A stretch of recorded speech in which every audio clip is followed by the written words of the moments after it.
On November 10, 1979, a farmer in rural Caledonia, New York, was checking his cornfield when he stumbled upon the lifeless body of a teen girl. She had been shot dead in what appeared to be an ambushed attack. Known for years as Callie Doe, a community wrapped her in love and held steadfast in their determination to find her identity.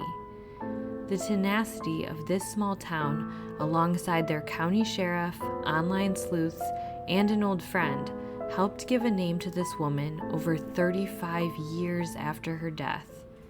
Now the two questions that remain are, who committed this crime and why? This is A Simpler Time, True Crime, the unsolved murder of Tammy Jo Alexander.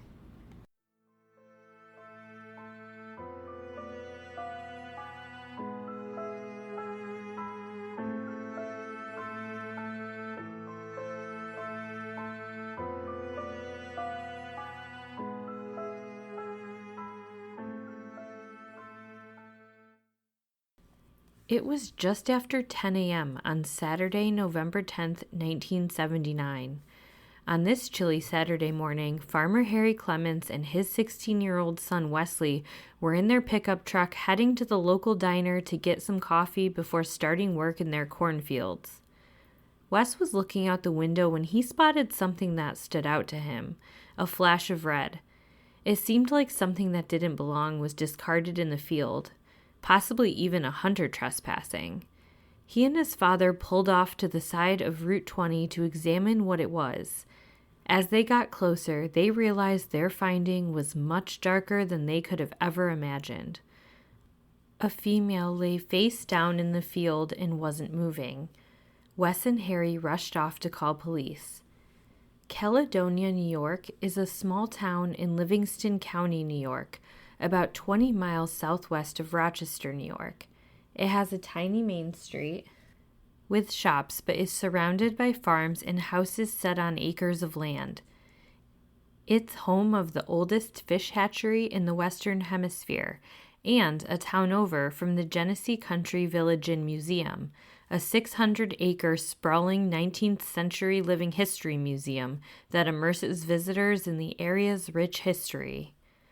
Just south of the New York State Thruway, the town has several main thoroughfares, including routes 5, 20, and 36. While the village itself is situated around the intersection of Route 5 and Route 36, Route 20 traverses the town of Caledonia a number of miles to the south. This Route 20 is the same U.S. Route 20 that crosses the United States from Boston to the Pacific coast in Oregon. It was a main thoroughfare prior to the interstate system. Across the entire state of New York, Route 20 essentially parallels the New York State Thruway from east of Albany all the way through Buffalo and onto the New York-Pennsylvania border. It is still a well-traveled route, and even some over-the-road truckers choose portions of it in order to avoid the significant tolls on the Thruway. One of the first people to arrive on scene was John York. A decade later, John would become the Livingston County Sheriff and remain so until his retirement in 2013. But back in 1979, he was a sergeant and would be lead investigator on this case. What he saw in front of him was horrific. A young girl, about 15 or 16 years old, was lying dead on the ground. At first, investigators thought she may have been the victim of a hit and run. The area she was found had a very small shoulder and no sidewalks, so if she had been walking along the roadway, this was a distinct possibility. But it only took a moment for them to realize that this was no accident. This young girl had been the victim of homicide. She had been shot twice, once in the forehead and once in the back. The evidence at the scene helped investigators to at least piece together the how of how this crime unfolded. It appeared a vehicle had pulled over to the side of the roadway and the crime had begun there. It's quite possible and even evident that she never saw the attack coming. First, she was shot in the forehead. Marks on the ground indicated that she was then dragged about 15 feet into the field where she was shot once more in the back. The weapon was either a .38 Special or a .357 caliber pistol. The young girl was fully clothed, so the crime didn't appear to be sexually motivated. There, she was left to die in the field as heavy rain washed away evidence minute by minute.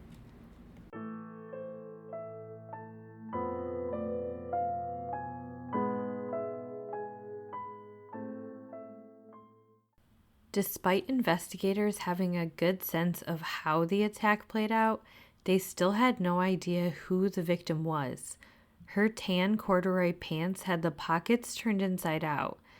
Any identification or personal belongings that had been in them were carefully removed by the perpetrator.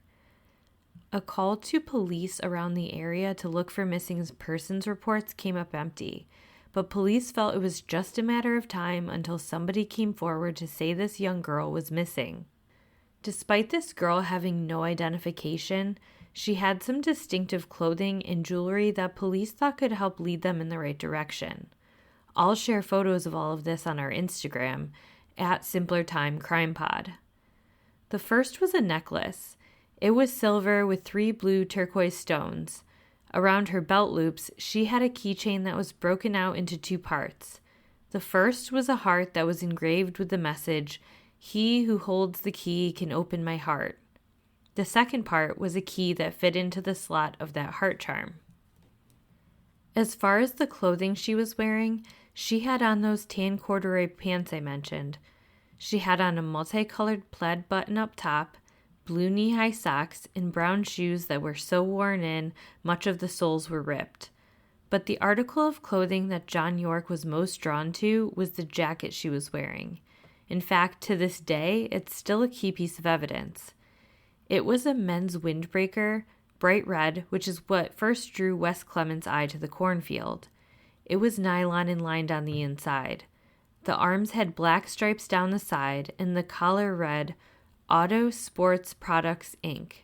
It was oversized on her petite frame, and the thought was that this possibly could have belonged to the killer. With nobody yet coming forward to report a missing teen that fit her description, authorities hoped the autopsy could yield more clues. In an article published in the Democrat and Chronicle a week after her death, reporter Jim Redmond described some of what was revealed by coroner Richard Johnson. The Jane Doe's dental x-rays revealed she was between 16 to 18 years old and had never had any dental work done. In fact, her first molar on the upper left side of her mouth was badly decayed. In addition, the young woman had tan lines from a halter-style bikini top and a dark tan. She had about 4 inches of brown hair and blonde ends to her hair, which led them to believe she had stopped dyeing her brown hair blonde about a year ago. Her hair was down a bit past her ears. She also had 3 old, faded scars on the second joint of her left index finger, which might not seem like much, but perhaps there was a specific injury that someone might have been aware of. Of all of those pieces, the part that gave the most information to detectives was the tan and the tan lines. As a lifelong Western New York resident, I can tell you she didn't get those around here in November, where temps hover in the 30s and 40s if you're lucky. This, coupled with the lack of anybody local coming forward with credible tips to her identity, led police to believe that she was likely from out of town and possibly a runaway from the South, or at least a warmer state. All of this was certainly going to add to the difficulty of trying to figure out who she was, so investigators turned back to more information from the autopsy to pave the way for next steps. With so much they didn't know, they had to use the little pieces of what they did know to try to weave it all together. The stomach contents revealed that the girl had eaten a dinner of boiled canned ham, sweet corn, and potatoes, most likely within an hour of her death. Police went to all the restaurants in the area looking for someone who may have served this meal on Friday the 9th. They were in luck. The Lima Diner, known now as the Lima Family Restaurant, served this meal, and a 21-year-old waitress named Marge Bradford remembered serving someone who matched the description of the young woman. The Lima Diner is located 10 miles east of where the murder took place. It's on a stretch of road called 5 and 20, where the two routes run concurrently. Just before the scene of the crime, those two routes break off, and this girl and her killer would have continued on Route 20. Marge remembered the girl coming in with a young man who was between the ages of 25 to 30. They stood out for a few reasons. Typically, the regulars came in for their Friday fish fries earlier. At 8:30 p.m., they were past that time, but a little early for the bar crowd. They were one of the only tables at the restaurant. The waitress described them as friendly and that the girl didn't seem nervous. They didn't have really a romantic vibe to them, more like a brother and sister type of feel. The waitress said the man paid for both meals in cash and they were on their way. The sighting was deemed even more credible when investigators asked Marge what the girl ate, and she replied with the boiled ham meal. In a 2016 podcast with Rochester's WXXI and Democrat and Chronicle called the Finding Tammy Joe podcast, Marge described how scared she was after her name was published in the local paper. She realized this killer was still out there, and she was someone who had seen his face. A face that she helped recreate by sitting down with composite sketch artists. This rendering will be on the Instagram post as well. Leads continued to pour in, but nothing that furthered the case ahead. A few truck drivers said a girl matching her description was hitchhiking at truck stops and that she had said she was trying to get to Boston. Of note, the direction they would be heading in away from the Lima Diner towards Caledonia would be heading west, not east in the direction of Boston.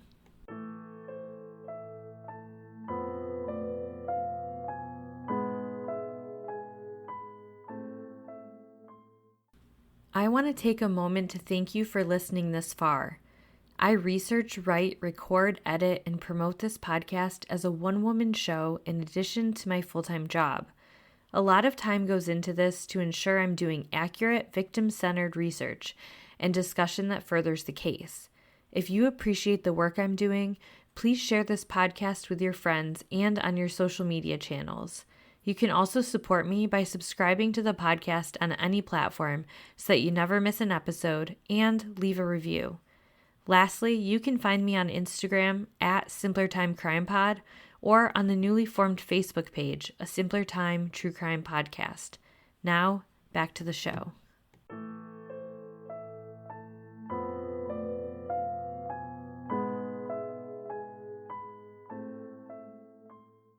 The small, close-knit town of Caledonia felt devastated that a teenage girl could be murdered and discarded on the side of the road so heartlessly, and that nobody out there was looking for her. Sheriff Richard Kane remarked in a November 1979 article for the Democrat and Chronicle, quote, "Nobody has claimed her. Somewhere there's a mother looking for this child," end quote. While awaiting that moment, the town somewhat adopted her as one of their own. They buried her in Greenmount Cemetery in nearby Dansville, New York, with a headstone that said, "Lest we forget, unidentified girl, November 1979. As a way to personalize her existence more, they gave her a placeholder name that was sort of a nod to the town. Instead of calling her a Jane Doe, they called her Callie Doe because of being found in Caledonia. John York began reaching out to metropolitan police stations in the South, sharing the reconstructed sketch of the victim. In the first days of trying to identify her, the Livingston County Sheriff's Office had sent flyers to 50 major metropolitan police stations in 12 nearby states and Canada. But with the new findings, they focused south. John's outreach was met with mixed reviews. While careful not to badmouth fellow police departments, he shared that some bigger cities simply couldn't be bothered to look too far into comparing this sketch with their runaways. They were short on resources, and the volume of criminal investigations they were facing were high. In some instances, John said city police stations had purged runaway files and that he had to circumvent this by tracking the information down via state police records. Running smack into a brick wall there, he didn't give up but did focus his attention back to the unique jewelry and items found on the girl. Detectives were able to determine that the heart and keychain from the belt loops were sold in vending machines along the thruway for 75 cents.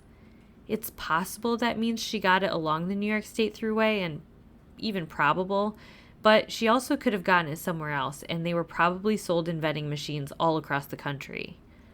The necklace could also be used as an identifying clue, but it's unclear the origin of it. It sort of had a homemade look to it. But the jacket seemed really specific. Determined to track down any lead, John York followed the trail back to the original manufacturer of the jacket, hoping it would narrow down a certain place it was sold.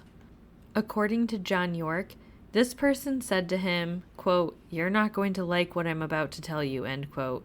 And John York replied something along the lines of, "I haven't liked anything anybody has told me about any of this case." Unfortunately, this manufacturer had made thousands of these jackets and shipped them all over the country to be sold.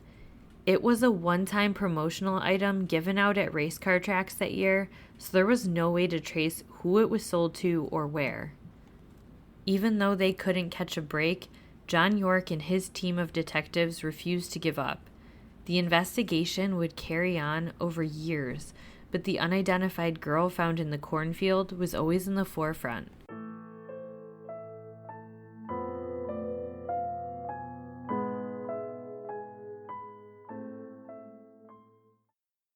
In 1984, York sat down with serial killer Henry Lee Lucas.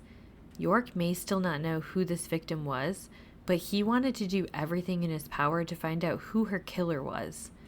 Lucas was convicted of 3 total murders, but claimed to have committed many, many more. Almost a decade earlier, Henry Lee Lucas met a man named Otis Toole at a soup kitchen. Otis Toole would also go on to be a serial killer, and the pair would claim a massive killing spree, though the actual number will never really be known. Henry Lee Lucas claimed that he was with Toole when they picked up a girl in Pennsylvania. They said ultimately they decided to shoot her in a cornfield outside of Rochester. When asked for a reason, he simply said it was because she talked too much. Otis Toole shared a similar story, but while Lucas got some details correct, other things were missing. He described the necklace the girl was wearing as a teardrop necklace, for example. Also, Marge Bradford described only seeing one man with the young girl at the restaurant. In addition, Henry Lee Lucas would have been older than the man Marge Bradford placed with the girl. And what's more, Henry Lee Lucas went on to also be referred to as the confession killer.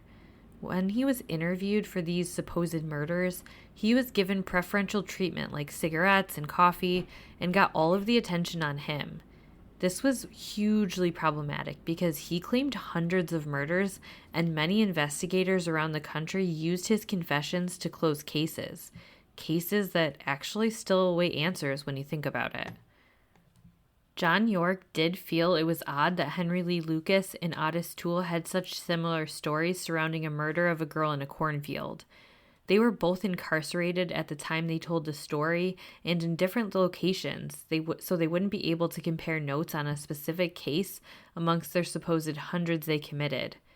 I personally also found the discrepancy about the teardrop on the necklace not all that weird. If you look at the stones in the picture, you could see how it could sort of have a similarity to a teardrop if you weren't paying close attention. But they were so unreliable and made so much up, it's hardly a home run. If it was Henry Lee Lucas and Otis Toole, they're both deceased now, so there's no other opportunity to interview them or hold them accountable. The same goes for the next suspect, Christopher Wilder. Christopher Wilder was an Australian-American man known as the Beauty Queen Killer and the Snapshot Killer. He abducted at least 12 young women and girls, 8 of which he killed on a cross-country killing spree in 1984. It started in Florida and extended into Texas, Oklahoma, Colorado, Nevada, and California, and in New York. His nickname came from the ruse he would use, which was to pose as a photographer and offer them an opportunity to model for him. On April 4th, 1984, he abducted a 16-year-old girl named Tina, whom he drove across the country with. When they reached Indiana, he forced Tina to help him abduct 16-year-old Dawnette Sue Wilt at South Lake Mall. After sexually assaulting Dawnette Wilt, He took her into the woods near Penn Yan, New York, where he attempted to suffocate her before stabbing her twice and leaving her for dead. Amazingly, after he left, Wilt was able to stumble for help and flag down a passing truck driver who took her to the hospital. According to Tina, Wilder actually circled back to the woods to make sure Dawnette was really dead and panicked upon seeing her gone. He and Tina then drove to Eastview Mall in Victor, New York, where he abducted 33-year-old Beth Dodge. He forced her into his vehicle and forced Tina to drive Beth Dodge's vehicle behind them. After only a short drive, he shot her and dumped her body in a gravel pit. In a strange turn of events, he took Tina to the airport in Boston and purchased her a plane ticket back home. Just this year, Hulu released a documentary where Tina broke her 40-year silence. It's called The Beauty Queen Killer: 9 Days of Terror, and you should check it out for a more in-depth look at her time with Christopher Wilder. He ended up taking his own life as police closed in on him, badly injuring a police officer in the process. There are a few reasons Christopher was a reasonable suspect for the Callie Doe case. First, he was known to drive all over the country to commit his murders. Penn Yan, where he attempted to murder Dawnette Wilt, is 50 miles southeast of Caledonia by way of routes 5 and 20. Victor, New York is 36 miles east of Caledonia if you take the I-90 thruway. So it's safe to say that Christopher Wilder had some familiarity with driving in New York, at least by 1984. Whether he had been there before is unknown. There's also the racing jacket that Callie Doe was found wearing. In addition to being wealthy businessman, Christopher Wilder was also a race car driver. So now for the other side of it. Christopher Wilder doesn't look a whole lot like the composite sketch of the man seen eating dinner with Callie Doe. He also had sexual elements to his crimes outside of his murder of Beth Dodge, which was mainly just his attempt to get her car to get away. Callie Doe did not show signs of sexual assault. With Christopher Wilder dead, he took any secrets of additional victims, including the possibility of murdering Callie Doe, to his grave.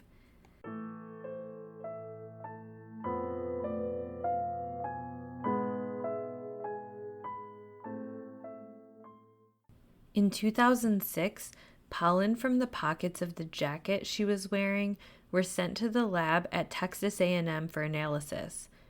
4 types were discovered: Australian pine, spruce, birch, and oak. The spruce and birch were from trees that grew in a mountainous area in California. The Australian pine is invasive and only grows in a few places in North America, including Mexico, Florida, Texas, and 3 parts of California. So while this didn't continue to identify who Callie Doe was, it did piece together a little bit more about where she had been, or at least where that jacket had been. Then, in 2009, enter Carl Koppelman. Carl worked a lot of different jobs in different industries. Most recently, he had worked as a senior financial analyst for the Walt Disney Company in Burbank, California. But when his mother became ill and needed full-time caregiving, he moved in to provide that care and got sucked into the world of online sleuthing, somewhat by happenstance. After becoming interested in the story of J.C. Dugard, he found the online community Web Sleuths, a name synonymous with the nickname given to those who participate in the forum. He participated in the thread discussions on cases and gave his own input. He actually got kind of obsessed with it and would sometimes contribute up to 10 to 12 hours a day of research. He found himself drawn to unidentified Jane Does and John Does. Koppelman made the observation that police reconstruction sketches were not all that good. When reviewing previously unidentified subjects, he noted that the police sketches were stiff and that even the sketches had the person looking deceased. Starting with finding available post-mortem photos, he began doing his own facial reconstruction sketches of John and Jane Does. His technique took off and even gained him some trust with law enforcement agencies, where he would do his sketches as an unpaid volunteer at the request of those departments. He would also send all his sketches to the National Missing and Unidentified Persons System, otherwise known as NamUs. Koppelman became very familiar with the Callie Doe post-mortem photos and used them to make 10 revised sketches over 6 years. I'll put these on the Instagram page as well. He paid attention to things like her cheekbones and her front teeth and shape of her face and got to know every little detail. Koppelman kept a massive spreadsheet of cases. Part of his routine was the purge and add of new cases to the spreadsheet. That's what he was doing in September of 2014 when a new missing persons case caught his eye. You see, recently, a woman named Laurel Noel was trying to track down her old high school best friend on social media. She hadn't been able to find her anywhere and found her lack of any digital footprint odd. By social media, she was able to reach her friend's half-sister Pamela Dyson. Pamela did not know where her sister was, but knew that she often ran away from her Brooksville, Florida home because of how tumultuous and abusive the household was. She poked around her family and found that nobody had seen the girl since 1979 and that nobody had ever reported her missing. Other sources that are more updated say that the girl was reported missing by her mother, but because she had a history of running away, police did not take it seriously or file a report.